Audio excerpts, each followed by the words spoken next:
Assalamualaikum warahmatullahi wabarakatuh. Waalaikumsalam warahmatullahi wabarakatuh. Perkenalkan, nama saya Anggara Di Permana. Di sini saya akan menjelaskan tentang pendidikan kesehatan tentang meningitis.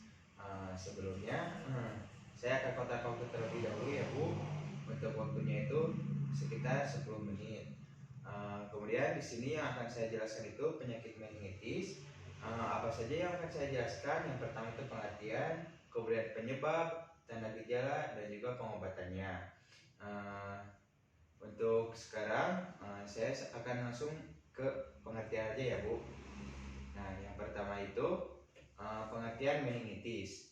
Penyakit meningitis merupakan penyakit yang terjadi akibat adanya infeksi meningen atau yang dikenal dengan selaput yang melindungi sistem saraf pusat pada tubuh manusia. Jadi penyakit ini terjadi pada manusia, yaitu di sistem saraf pusat manusia tersebut. Nah, kemudian infeksi tersebut juga bisa terjadi karena adanya peradangan yang disebabkan karena virus maupun bakteri pada selaput meningen tersebut. Nah, jadi penyakit meningitis ini diakibatkan oleh dua sebab. Yang pertama itu karena virus dan juga karena bakteri. Nah, kemudian untuk tipe-tipe meningitis ini ada 3 tipe Bu. Yang pertama itu meningitis Cryptococcus, yaitu penyakit meningitis yang disebabkan oleh jamur Cryptococcus.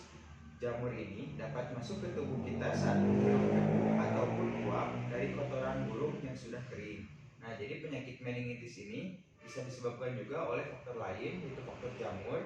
Contohnya itu pada kotoran burung yang sudah mengering ya Bu. Jadi kalau misalkan di sekitaran rumah Ibu ada kotoran burung, nah ibu itu harus segera dibersihkan ya Bu. Karena dapat menyebabkan suatu penyakit meningitis. Nah, untuk yang kedua itu viral meningitis. Penyakit meningitis yang disebabkan oleh virus. Viral meningitis ini termasuk penyakit ringan, gejalanya juga menyerupai seperti penyakit flu. Dan pada umumnya itu akan sembuh sendiri. Akan tetapi ya Bu, jangan mentang-mentang penyakit ini akan sembuh sendiri, kita juga harus tetap waspada. Nah, kemudian untuk yang ketiga ini bakterial meningitis. Penyakit meningitis yang disebabkan oleh bakteri tertentu dan merupakan penyakit yang sangat serius. Salah satunya itu bakteri meningokokal bakterial. Nah, kemudian dari sini juga yang akan saya jelaskan itu tanda dan gejala dari meningitis. Untuk penderita penyakit meningitis perlu didiagnosa terlebih dahulu untuk memastikan apakah dia itu benar-benar mengidap penyakit meningitis atau tidak. Nah, untuk tanda dan gejalanya itu yang pertama itu ada sakit kepala, kemudian ada demam, kemudian adanya kaku pada leher, kemudian ketakutan pada cahaya yang sangat terang, kemudian ketakutan pada suara keras, kemudian sering ingin muntah, kemudian nampak seperti bingung dan juga susah bangun dari tidurnya. Nah, sementara jika penderitanya itu pada anak-anak atau bayi, gejala-gejala tersebut itu tidak akan nampak. Namun, biasanya bayi yang menderita penyakit meningitis ini akan nampak lemah dan juga kurang aktif. Bisa juga si tubuhnya itu gemetaran, kemudian tidak mau menyusu pada ibunya. Nah, sekarang yang akan saya jelaskan ini dampak dari meningitis ya Bu. Yang pertama itu dampak dari meningitis adanya cedera otak. Baik meningitis dari keracunan darah dapat menyebabkan itu ABI. ABI itu acquired, B-nya itu brain and injury. Nah, atau cedera otak yang diakuisisi, yakni cedera otak yang terjadi setelah kelahiran, setelah proses kelahiran. Nah, kerusakan otak yang parah pada meningitis sebenarnya tidak umum dan biasanya juga baru diketahui setelah beberapa hari ya Bu. Nah, untuk komplikasi dari cedera otak ini yaitu adanya penyakit epilepsi ataupun cerebral palsy. Nah, untuk otak itu memerlukan lebih dari 20 tahun untuk berkembang. Jadi, bisa dibayangkan jika seorang anak atau orang dewasa terkena ABI diperlukan waktu bertahun-tahun untuk memulihkan otaknya. Nah, kemudian dampak dari meningitis yang kedua ini yaitu adanya masalah pada perilaku. Kesulitan belajar dan masalah perilaku sering terjadi setelah meningitis, terutama asrama pada bayi dan anak-anak.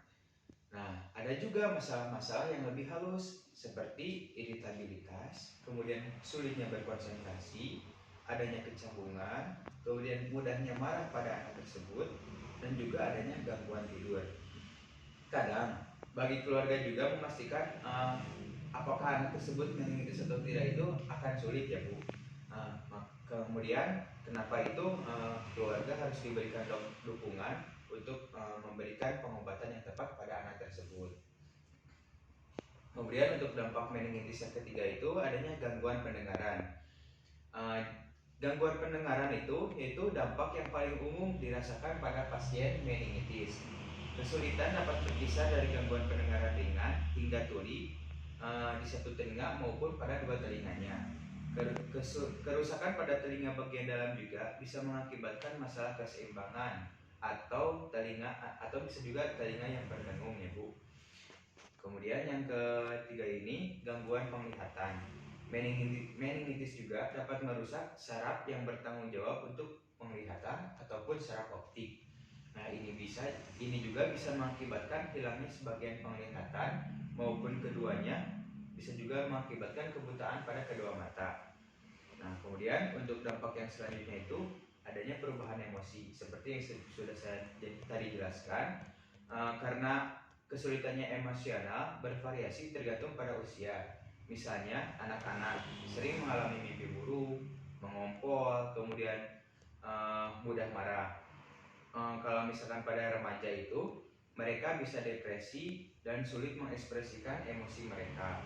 Nah, sedangkan pada anak-anak dan orang dewasa mungkin mengalami kecemasan dan depresi, kurangnya harga diri dan kepercayaan diri, dan masalah perilaku seperti agresi dan perubahan pada suasana hati. Untuk dampak meningitis selanjutnya itu terjadinya gagal pada organ. Ketika bakteri menyerang tubuh, bakteri meningitis ya Bu, mereka itu berkembang biak dalam aliran darah dan melepaskan racun sehingga menyebabkan kerusakan pada organ. Racun ini merusak pembuluh darah dan juga mengurangi aliran oksigen di dalam tubuh.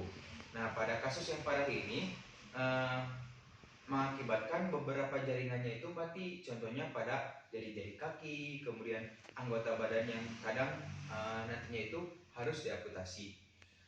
Kemudian jika ada orang yang mengalami komplikasi akibat dari meningitis ini, maka harus sering mengunjungi rumah sakit untuk diberikan pengobatan.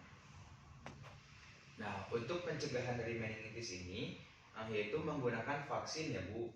Nah, untuk vaksin meningitis ini tersedia untuk yang disebabkan oleh Neisseria meningitidis. Terdapat dua tipe. Yang pertama ini meningokokal conjugate vaksin, dan yang kedua itu meningokal polysaccharide. Nah, untuk tipe yang ini itu merupakan yang meningokokal conjugate ini untuk usia 2 tahun sampai 55 tahun. Nah, untuk yang kedua, vaksin yang kedua ini untuk usia yang lebih dari 55 tahun. Nah, siapa saja sih yang orang-orang yang harus diberikan vaksin meningitis? Yang pertama itu orang yang tinggal di asrama, kemudian para tentara yang selalu bekerja di luar, kemudian bepergian ke daerah yang biasa meningitis, kemudian jemaah haji, dan juga orang yang memiliki penyakit paru. Nah, kemudian ada juga vaksin HIV bisa melindungi dari infeksi meningitis karena bakteri Haemophilus influenza tipe B.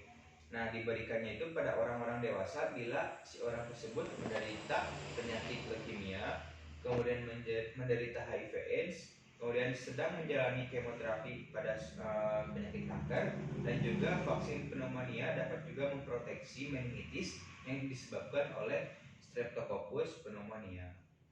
Nah, mungkin untuk penjelasan itu seperti itu.